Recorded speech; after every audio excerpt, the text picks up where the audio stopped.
Now this is my 17 years old graphical calculator and it is starting to fall apart. That is why I was really excited when I saw this PicoCalc kit on AliExpress, which is apparently kind of like an open source calculator built around a Raspberry Pi Pico. And in case you're wondering, AliExpress is a Chinese online store where you can find the newest, weirdest and sometimes super useful products. But since you never exactly know whether the products there are really useful or simply garbage, I created this video series. And today let's once again have a closer look at 7 more or less promising looking products, so that I can tell you at the end whether you should check them out or stay away from them. Let's get started!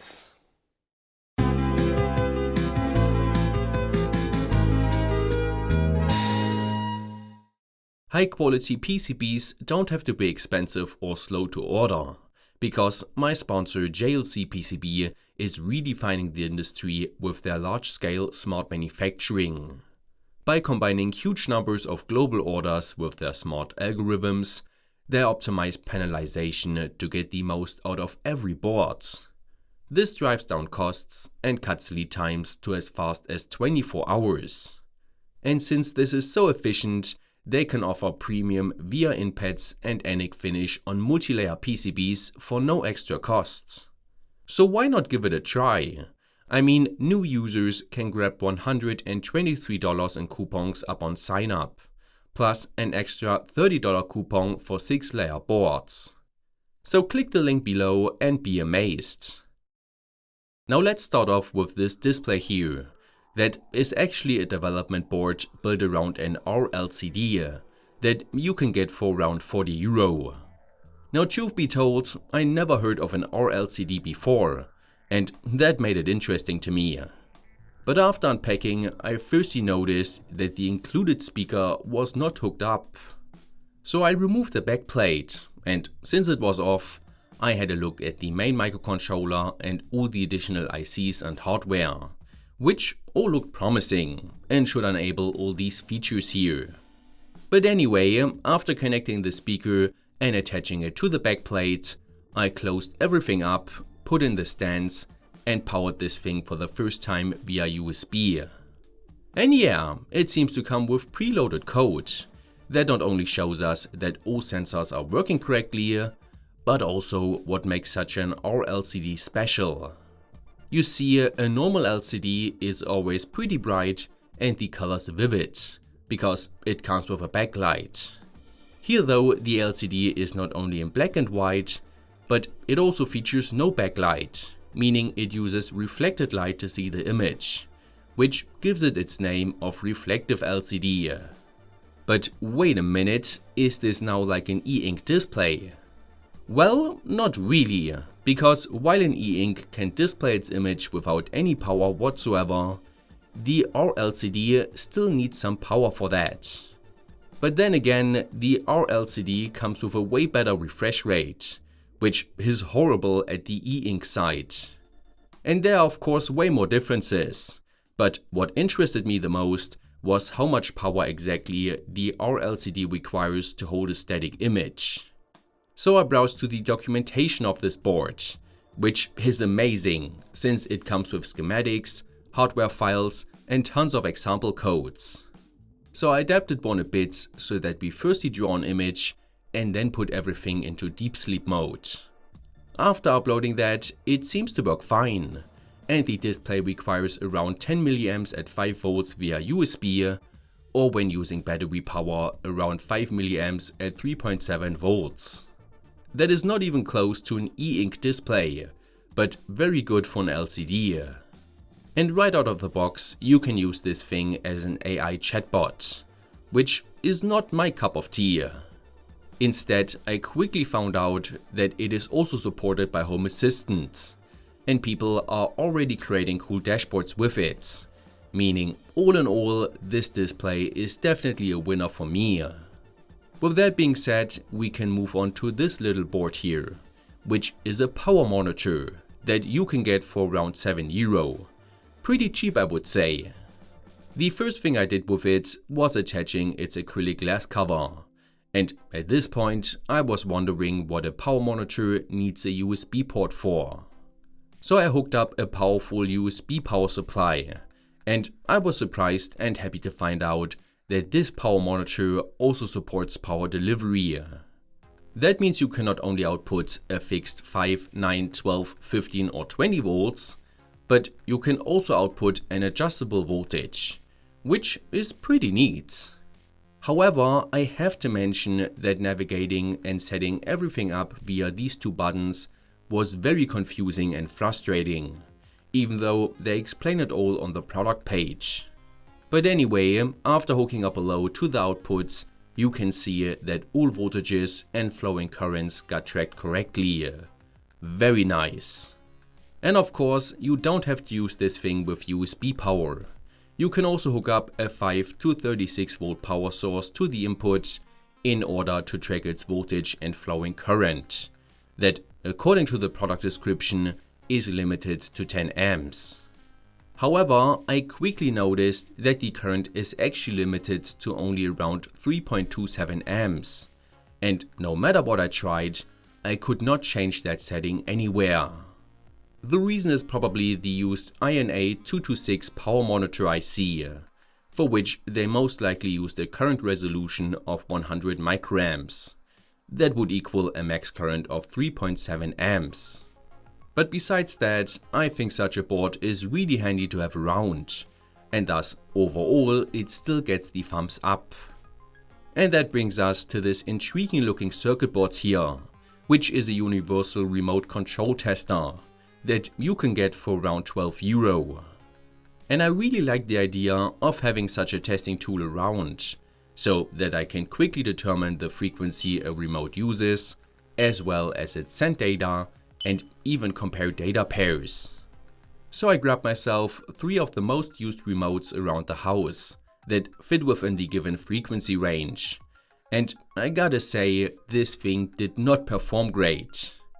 The biggest problem is its detection range, or strength, meaning it constantly ignores data signals, and if it manages to catch them, then the error rate is quite high.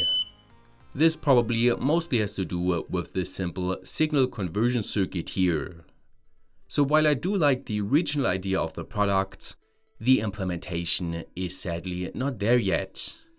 Next we finally come to the PicoCalc kit, which I got from AliExpress for around €157, which is overpriced though, because you can get the kit also directly from Clockworks for around $90, but then you will have to deal with long shipping times. But besides that, I was super happy with this kit right from the start. I mean, all the hardware parts, including the housing, the PCBs and the keyboard, all look and feel amazing. And of course, you also get a manual that is well written, and thus allowed me to assemble my PicoCalc super easily within just 20 minutes. After then inserting 2 18650 lithium-ion cells, I first hooked it up to power to charge, which was decently fast.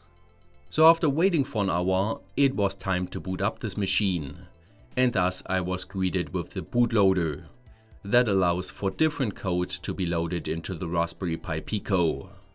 And let me tell you, I tried out all of them, and that included all sorts of programming interfaces and operating systems, but also an MP3 player, NES emulator, and a complete custom-made operating system that comes with its own hand of applications.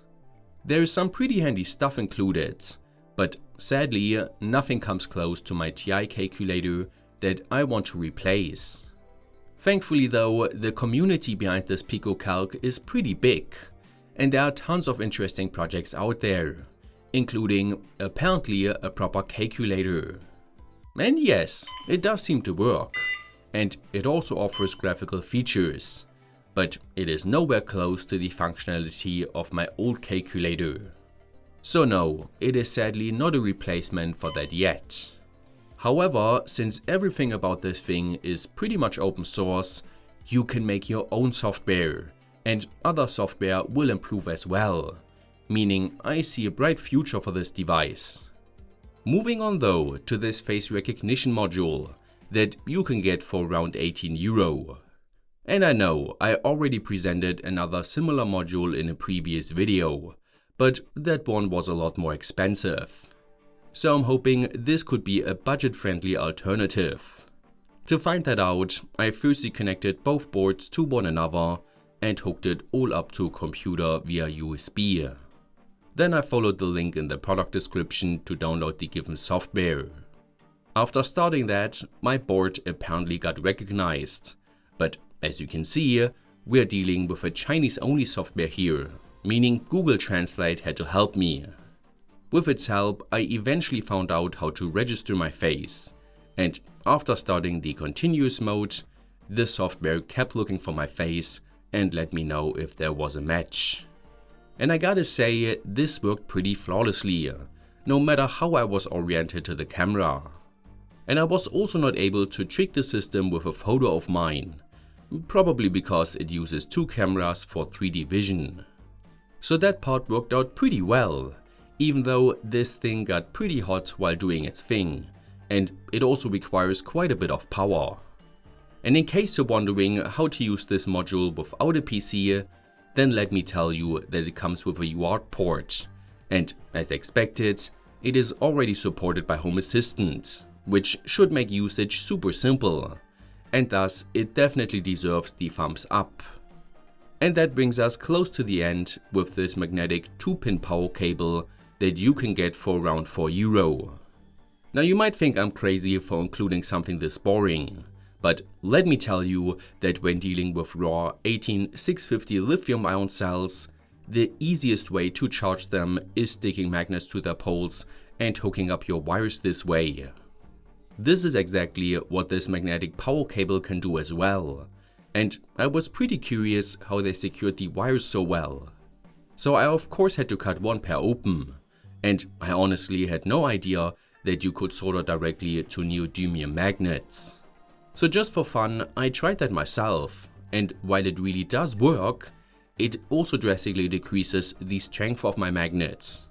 But anyway, the only thing I initially didn't like was how thin the wires of this power cable are.